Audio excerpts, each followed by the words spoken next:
Pour évoquer la spécificité de la problématique des archives éditoriales en Suisse, il faut d'abord souligner quelques caractéristiques du paysage archivistique avant de souligner l'effet d'entraînement engendré par l'essor de la recherche dans le domaine de l'histoire du livre. Le paysage archivistique suisse est éclaté en de multiples pôles communaux et cantonaux. Une situation qui oblige le chercheur à prendre son bâton de pèlerin, mais qui a autorisé aussi dans le passé des initiatives personnelles atypiques. Pour seul exemple, mentionnant la démarche d'André Beauvais, directeur de la bibliothèque de Neuchâtel, qui acquiert dès 1932 les archives de la Société typographique de Neuchâtel. Autre caractéristique, la rareté en Suisse d'archives thématiques. Il existe bien des archives littéraires suisses, fondées en 1989 au sein de la Bibliothèque nationale. Les fonds éditoriaux y sont toutefois intégrés de manière marginale, tout au moins avant 2010 est le dépôt de deux fonds alémaniques majeurs, à savoir celui de Arche Verlag et de la maison Amann. En Suisse romande, la création en 1997 de la Fondation Mémoire éditoriale, qui réunit aussi bien chercheurs, bibliothécaires que professionnels du livre, va jouer un rôle majeur dans la valorisation des archives éditoriales, aussi bien sur un plan scientifique qu'archivistique. On trouve à son origine Jacques-Michel Pithier, spécialiste de la Guilde du livre, et François Vallotton, qui travaille à l'époque sur une thèse consacrée à la naissance du métier d'éditeur en Suisse francophone. La Fondation ne gère pas d'archives, mais elle se présente comme partenaire des institutions patrimoniales afin de mener, de manière coordonnée, le travail de prospection et de sauvegarde des documents. Par ailleurs, la Fondation a lancé une collection, aujourd'hui riche de 6 volumes et publiée par les éditions d'en bas, qui présente des approches aussi bien monographiques que thématiques sur l'histoire du livre dans cette région. Le travail de la Fondation aura permis de donner une légitimité et une visibilité à l'histoire de l'édition en Suisse romande. Ce domaine n'est plus marginal et a nourri de nombreux travaux en Suisse, mais aussi sur le plan international, dans des perspectives disciplinaires multiples, histoire, littérature, histoire de l'art, histoire de la photographie, etc. Tout en étant relié à toute une série d'entreprises patrimoniales du même type à l'étranger, la Fondation aura mené également un intense travail de persuasion, afin que l'ensemble des archives éditoriales, souvent volumineuses, soient pris en compte et conservés, nonobstant le prestige des ouvrages et des plumes considérées ou les hiérarchies symboliques liées à certains secteurs. Les documents administratifs, financiers, publicitaires sont des ressources inestimables pour écrire une histoire du livre la plus globale possible. De la même manière, l'histoire d'un club de livres comme rencontre, le catalogue de petites structures militantes, de même que la prise en compte de tous les secteurs de la chaîne du livre, ont constitué autant de centres d'intérêt pour cette démarche collective. Aujourd'hui dissoute, la Fondation a vu son rôle intégré par de nombreux chercheurs et institutions, le meilleur gage pour la pérennité de ses objectifs.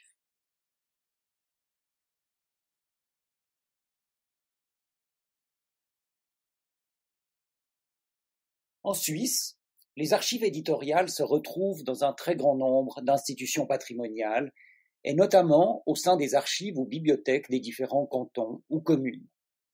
Un inventaire des ressources disponibles a été réalisé à l'occasion de la parution d'une livraison spéciale de la Revue des archives littéraires suisses, PASSIM, en 2013. Une place particulière doit être toutefois réservée à la bibliothèque cantonale et universitaire, la BCU de Lausanne. De par son rôle historique, lié au dépôt dès 1980 des archives de la Guilde du livre par son fondateur, Albert Mermoux. Ce dernier, au moment de la cessation de ses activités, est associé à un livre d'entretien avec 2 chercheurs et passionnés Jacques-Michel Pittier et René Zand. Ce volume, intitulé La Guilde du livre, une histoire d'amour, accompagnera le dépôt par Mermoux de ses archives à la BCU.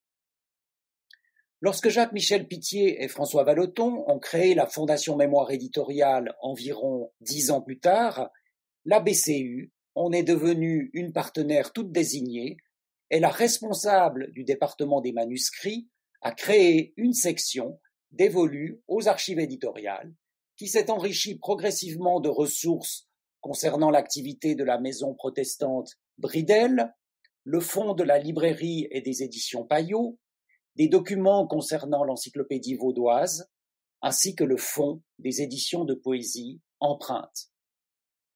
Aujourd'hui, une nouvelle entité de la BCU, l'Iconopole, dédie un volet de son périmètre à l'histoire du graphisme lausannois. Parmi les collections les plus importantes dans ce domaine spécifique, on peut citer le fonds Éric Nietzsche, l'un des affichistes de la campagne Atoms for Peace et collaborateur de la Maison Rencontre, mais aussi le fonds Laurent Pizzotti et celui de Werner Jecker. Arrêtons-nous de manière plus précise sur les deux fonds éditoriaux les plus importants de la BCU, soit ceux de la Guilde et de Payot. La première, créée en 1936 à Lausanne, va devenir l'un des clubs de livres les plus importants de la francophonie, jusqu'à son rachat par François Zir en 1978. Encore peu exploité à ce jour, les archives de la Guilde constituent un ensemble de plus de 65 000 pièces, recouvrant aussi bien des documents littéraires, administratifs qu'iconographiques.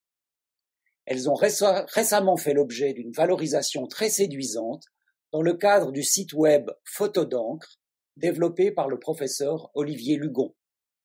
Consacrée aux albums photographiques lausannois, cette exposition virtuelle rend compte, via cette porte d'entrée spécifique, du dynamisme et de la réputation des arts graphiques suisses romands durant cette période. Un autre fonds majeur a trait à la librairie Payot, maison créée à Lausanne dès 1877 et toujours en activité. Outre l'activité de diffusion, les archives comprennent des documents concernant Payot Paris, ainsi que les éditions Payot.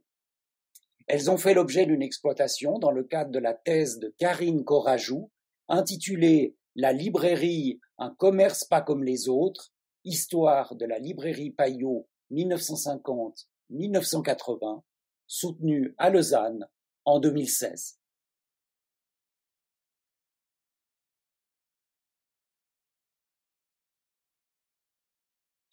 Je m'arrêterai sur deux documents qui montrent la diversité des ressources documentaires lausannoises, mais aussi l'extension des questionnements pris en compte par les spécialistes de l'histoire du livre.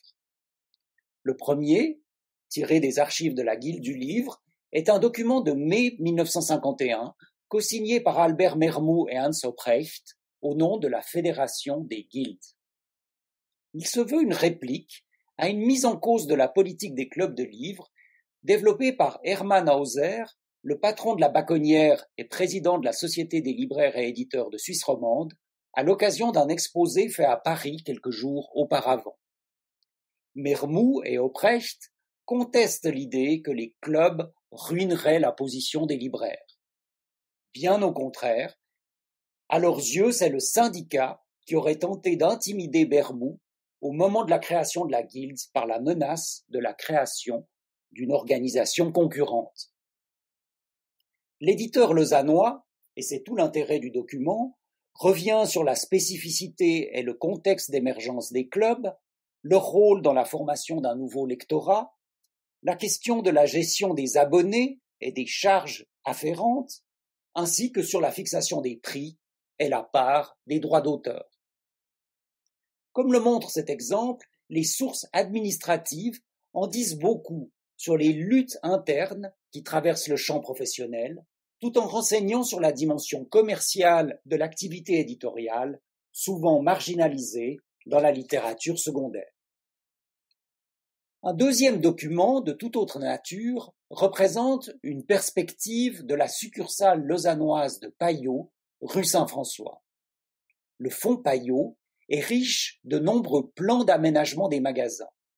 Comme l'a montré Karine Corajou dans sa thèse, ce type de ressources nous permet d'accéder aux enjeux de la gestion de l'espace pour le commerce de librairie, au sein duquel le principe du libre service va progressivement s'imposer durant les années 1950. Un découpage de l'espace de la vente en différentes zones va prévaloir. La zone d'appel, située à l'entrée et organisée autour de grandes tables, doit attirer le chaland à travers la présentation des nouveautés. Sorte de sas entre la rue et le magasin, cette zone prolonge d'une certaine manière la fonction de la vitrine et suscite la curiosité via l'évocation d'une actualité médiatique ou politique qui doit parler à tout un chacun. Une deuxième zone, la zone de choix, est constituée par une alternance de gondoles et de rayonnage. Une disposition qui se veut aussi bien invitation à la flânerie ou à la sollicitation du libraire. Les secteurs dévolus aux livres de poche seront souvent au cœur de ce dispositif. Enfin, la troisième et dernière zone, dite zone de besoin, est constituée par des bibliothèques organisées thématiquement. Les ouvrages y sont présentés les uns à côté des autres et répondent davantage à la recherche de publics spécialisés, parmi lesquels les étudiants constituent les plus forts bataillons. L'espace de la librairie, que plusieurs études récentes ont prolongé par l'étude architecturale des bâtiments et de leur emplacement géographique dans l'espace urbain, permet d'accéder aux stratégies de vente, mais aussi aux formes de consommation du public. Une approche au cœur des travaux sur les mutations de la grande consommation dont participe le commerce du livre depuis l'après-guerre.